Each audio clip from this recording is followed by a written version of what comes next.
China operates in a massive gray area. So when first arriving in China, you'll start to see everything around you. You will feel as if everything is possible. The possibilities are literally endless. You see people doing whatever they want.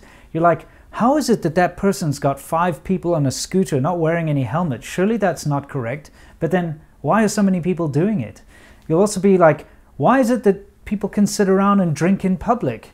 That's awesome, right? Because let's face it, most Western countries you can't do that. You'll also be like, why is it that that guy's pouring motor oil down the drain? Surely that's not legal. You know, that kind of thing. And as you walk around, you start to see that everybody pretty much just does whatever they want. People hang their clothes out in public to dry. People take the fruit down from the trees on the side of the road.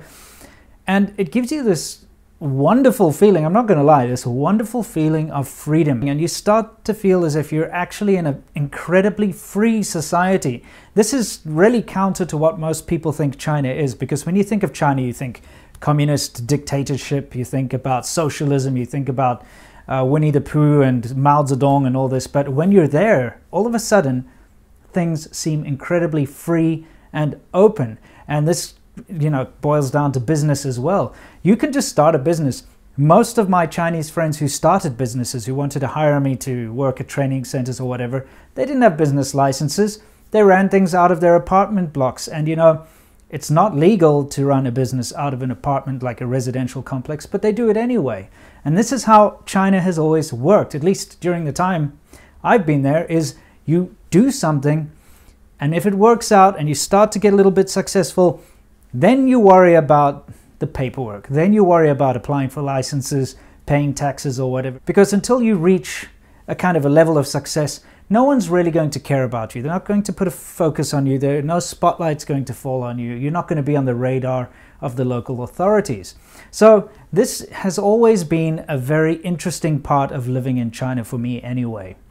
From the lowest of the low street sweepers who pretty much sit there and play the stock market in the middle of the road while not paying attention, to the top execs who are doing business transactions and under the table stuff and giving bribes and whatever. It's a gray area.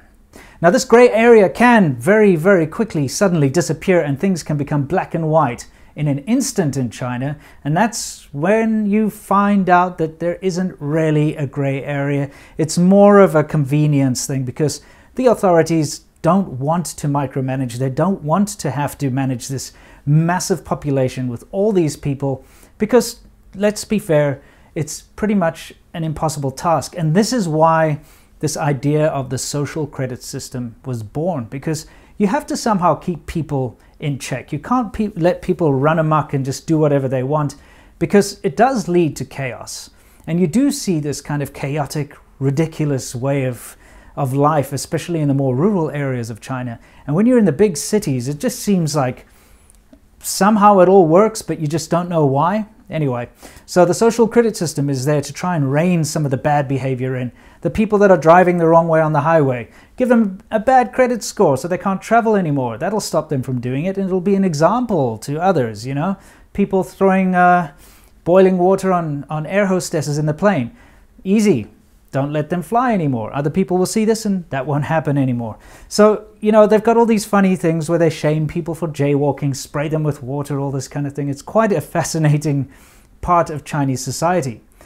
So while this gray area has all these positives when it comes to opportunity, and it comes to starting business ventures, and it comes to living life, you know, just being able to walk around and do what you want and live the lifestyle you want, it also has a very, very dark flip side. Things like shadow banks, which operate outside the regulations of the government. People that will come and kill your family if you don't pay them back.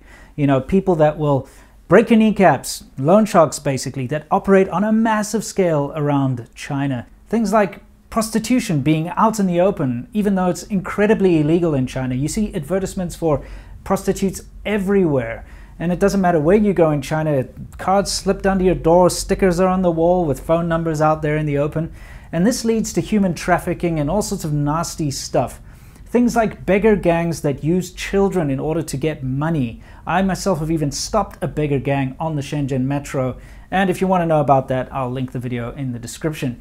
You've got things like organ harvesting. Why do you think it is that you can go to China and order a liver or something like that and get it within like a week notice. You can't do that anywhere else in the world. Where is that stuff coming from? Well, guess what? It's all a gray area. It's coming from somewhere. You know, things like this are very high up on the negative side of the gray areas in China. Taking advantage of the gray area to screw over business partners happens a lot. It's happened to Chinese clients of mine, and it's happened to a lot of foreign friends of mine, where a rival company will take advantage of this and report somebody for doing something that they themselves are doing. It's kind of like how the Chinese government works. There's always a big crackdown on corruption, but it's only when they don't like a certain person and the way they're headed, because all of them are corrupt. Corruption is a part of Chinese society, bribery and connections. It's how it works. There's not a single person who works in the Chinese government who somehow doesn't benefit from their position, whether it be free rice and oil for a year, a lifetime supply of toilet paper, to getting actual bribes. And, you know, they tried to crack down on it because people were giving like really expensive bribes. So now they can accept mooncakes during the mooncake festival, but the actual box that the mooncakes come in is made out of pure gold, you know, that kind of thing. There's always ways around it. And it's part of Chinese society that's not ever going to go away. It's been like that for thousands of years. So this gray area is something that made life for me almost unbearable in the end, because you don't know if your visa is going to be approved next year, because when you're on a work visa or a spousal visa or something, every year, every 2 years, you have to renew your visa. And because everything's so gray, they can come up with a reason to not approve your visa. For instance, they might say, oh, we don't like you because you make YouTube videos, bam, no more visa for you. Or they might think, oh, you're a competing business against a friend of mine who has connections with me, so we're not going to approve your business license, we're not going to approve your visa. And life can never really be stable. You can also never really pursue the things that you enjoy, at least from a hobby perspective in China, because China hasn't reached that level of maturity in society where hobbies are actually a thing.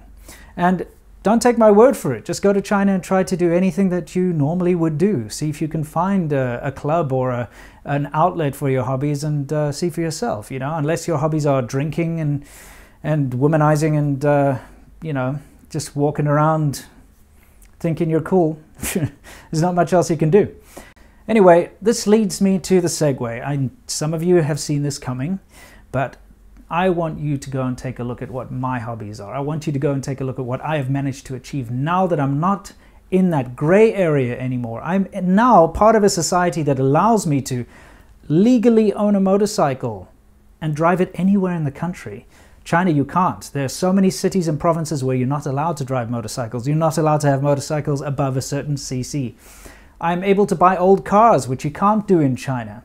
Cars that are older than 12 years old used to have to be mandatorily scrapped. Not anymore, but don't forget, when China got cars, it was only very recently, so you can't get old cars. Anything before the 2000s is just not available. So you can't get nice old cars. You can't work on your cars because it's illegal to modify cars. I can do it now. There's no more gray area. So I've started a channel with my friend C-Milk where we take old cars, fix them up, review them, sell them, and I give you some sort of in-depth look at how to do these things yourself, because backyard mechanics, working on cars, has always been my passion. It's my fallback, you know. I was talking to my wife the other day and she was like, I'm bored, I don't know what to do. She goes to the shops and she looks for discounts, because that's kind of her hobby, is discounts. She can do shopping and things like that. Going to the park, going to a nice place, you know, having food, different things. But beyond that, it's actually very difficult for her to find a passion, because these kind of extracurricular passions and hobbies are not encouraged in China. They're seen as unnecessary, a waste of money, a waste of time. But for me, when work is done and I've got a bit of free time on my hands, I have something that I just can't wait to jump into, and that is fixing cars. So I'd like to share that all with you. Please go on over to Worthless Whips, our new channel, and take a look. Maybe you don't like it, maybe you do, but please go first and be your own judge. Anyway, guys, thank you for watching. I can't wait to see you in the next one, and until next time, you know the drill. As always, stay awesome. We want to go and find cool cars that you know, would usually be out of the range of a high schooler to buy. Fix them up for real cheap. And then I will sell it for a profit. That's probably why the car's crashed. I don't think it's legal to drive without a door. It's not a mail truck. This is the worst car I've ever driven in my life.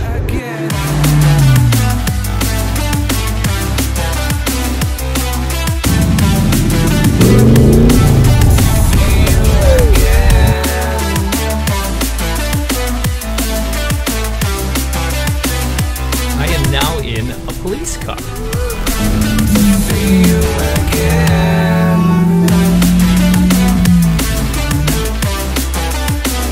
We're definitely gonna lose a lot of money on this one. I can't believe how much money we made on this car.